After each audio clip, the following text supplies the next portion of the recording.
Hello po sa inyong lahat mga ka-crypto. Ako po si Pinoy Crypto Trader at sa video na ito ay atin pong pag-uusapan ang tungkol sa balitang ito kung saan ang sabi rito ay Shiba Inu sees 22 million bone stake on Shibarium as expert says 40% of the bone supply expected to be stake. Yan.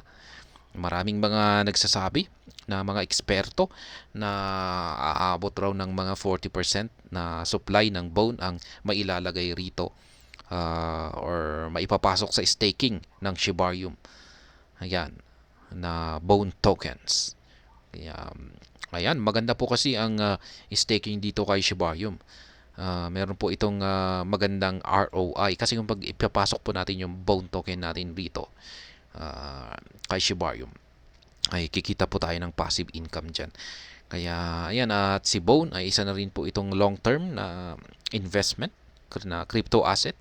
Kaya ayan, habang hinuhold ng mga investors ng Bone, ay syempre mas maganda na ilagay na lamang nila dito kay Shibarium para kikita ito ng passive income. Kaya ayan, ayon sa mga eksperto ay 40% po ng Bone ay maaring mailagay rito sa staking ng Shibarium. Kaya yan, bago po tayo magpatuloy ay nais ko po munang bigyang linaw ang aking disclaimer kung saan ang nilalaman po ng video na ito ay hindi po ito isang financial advice. For education and information purposes lamang po ang layunin nito. Nais ko na rin pong magbigay babala na wala pong kahit anumang group chat ang Pinoy Crypto Trader. Ayan, expert says 30 to 40% of the bone supply will be stake as 22 million bone now delegated to Shibarium. Ayan. Halos kalahati na po kung ganyan ang mangyayari. Ibig sabihin ay talagang magdudulot po ito ng demand. Kasi kung pag nakalagay lamang ito sa staking, ayan, ay paano na yung mga gustong mag-trade nito or gumamit nito kay Bone ay talagang magki-create ito ng demand at aakyat yung kanyang market price. Yan, kung pag ganito po kalaki. Kasi hindi na po magagamit yan kung pag nakalagay po sa staking. Ayan, kaya 22 million bone na po ang nakalagay dito, naka-stake kay Shibarium. Shibarium, the layer 2 protocol of the Shiba Inu network, was recently introduced. Despite initial debates surrounding its launch, the network is witnessing an impressive surge in user adoption and asset locking. Ayan. Alam naman po natin na hindi maganda kasi yung launching ng Shibarium. Pero ayan, maayos na po ang Shibarium ngayon at ito na po ay nagpapakita ng impressive na surge sa kanyang mga users. Yan, maraming mga nag-i-stake. Yan, maraming nagsisilabasan ng mga adoption. Kaya ayan, maganda po yung naging resulta ng Shibarium. Data from prominent DeFi aggregation, DeFi Llama, has revealed that Shibarium has already attracted a combined total of $1.36 million in locked assets, indicating rising interest in the Shiba Inu ecosystem.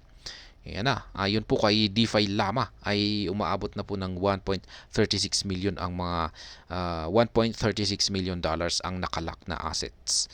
Ayan, dito kay Shibarium.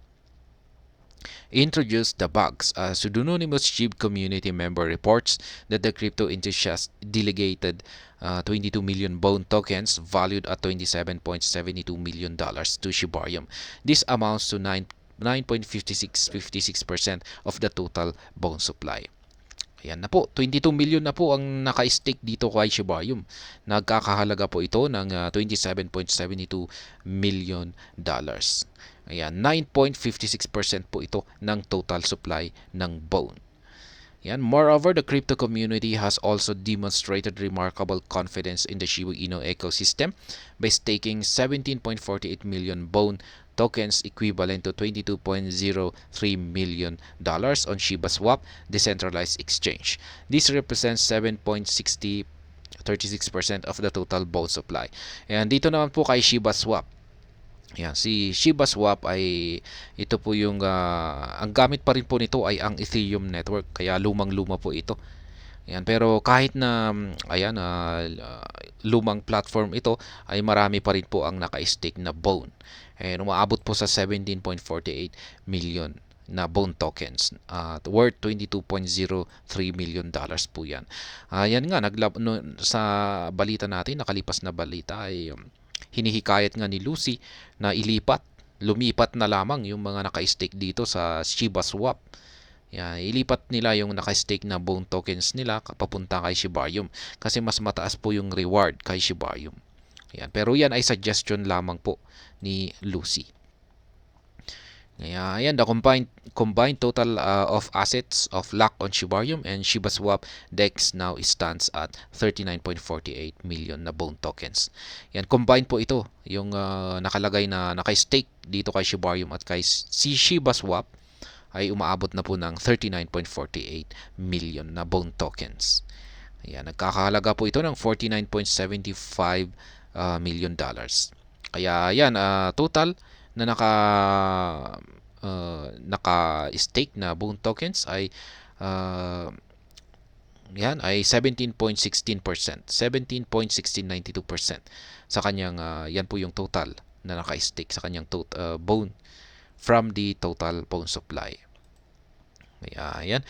Del Crypto, a renowned crypto analyst and expert, has expressed optimism regarding Shibarium's future. He believes that the Shiba Inu community could eventually dedicate 30 to 40% of the total Bone token supply to staking, indicating that Shibarium's ascent is far from over. Ayan po yung sabi ni Del Crypto. Siya po yung isa po siyang kilalang crypto analyst at expert. Siya po ang nakapagsabi na yung community ng Shiba Inu ay aabot raw po ng 30 to 40% ang kanilang ilalagay dito or ipapasok sa staking.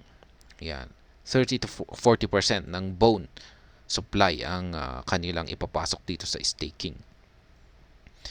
As reported earlier by the Crypto Basic, Lucy, a prominent marketing specialist in the Shiba Inu community, revealed that Shibarium, a newly launched Layer 2 network, is yielding more Bone rewards than Shiba Swap. Yan po yung sinabi ko. Si Ginang Lucy ay siya po ang marketing specialist ng Shiba Inu. At siya po yung naglabas po siya ng pahayag sa nakalipas na balita na sinasabi niya na mas maganda po, mas malaki po yung reward yan sa staking ng Shibarium kumpara kay Shiba Swap. Kaya yan, nagsasuggest lamang po siya na yung mga naka-stake pa rin dito kay Shiba Swap ay mas maganda kung pag-ilipat nila yung kanilang mga Bone tokens dito kay Shibarium. Kaya yan. Pero yan yung sabi rito ni Del Crypto. Is prediction lamang po ito. Isa lamang po itong speculation. At pwedeng hindi po ito magkatotoo at pwede na rin po itong magkatotoo. Kaya ayan, ayon sa kanya ay ayan, 30 to 40% daw po ang sa hinaharap ay aabot raw po ng mga 30 to 40% ang ipapasok ng crypto community na Bone tokens dito sa staking ng Shibarium. Kaya ayan, pero gaya ng sinabi ko kanina, kung pag ganyan po yung mangyayari, mga long-term holders po ito, kung pag-i-stake po na kasi natin ang ating Bone token kay Shibarium ay mailalak po ito. Magkakaroon po ito ng lock at hindi po natin ito basta-basta mailalabas. Kaya yung makakagawa ng mga ito ay yung mga long-term holders po. Kaya dahil po dyan ay mga long-term holders po ang nag-i-stake. Yan, karamihan ay mga nag-i-stake. Kaya kung pag short-term holder po tayo ay mas maiging iwasan na lamang po natin ang mag-stake. Yan, para hindi po tayo maipit sa lock-in period nito. Kaya yan. Pero ang nangyayari dyan, ang epekto kasi nito kung pag maraming nakalock at hindi basta-basta ito nagagalaw ng mga investors nito ay ayan nga, magkokos ito ng demand. Ayan, para sa mga traders, para sa mga yan yung mga gumagamit nito kay Bone. Ayan, siguro yung gas fee ay maaapektuhan yan kasi si Bone po ay ginagamit na gas fee dito kay Shibarium. Kapag tayo ay magtra-transact, malamang ay maaapektuhan po ito at tataas yung kanyang market price at maaapektuhan yung gas fee. Kaya baka tataas na rin po yan. Yan ang tungkol sa balitang ito. Sana po ay inyong nagustuhan ang aking paliwanag dito. Kung inyo po itong nagustuhan ay pakiclick lamang po ang like button nito. Para naman po sa mga bago lamang dito, kayo po ay aking inaanyayahan para mag-subscribe. Pakiclick na rin po ang bell icon nito dahil ito po ang siyang magsisilbing notification nito sa mga bago kong videos na akin pong ina-upload sa aking YouTube channel na ito.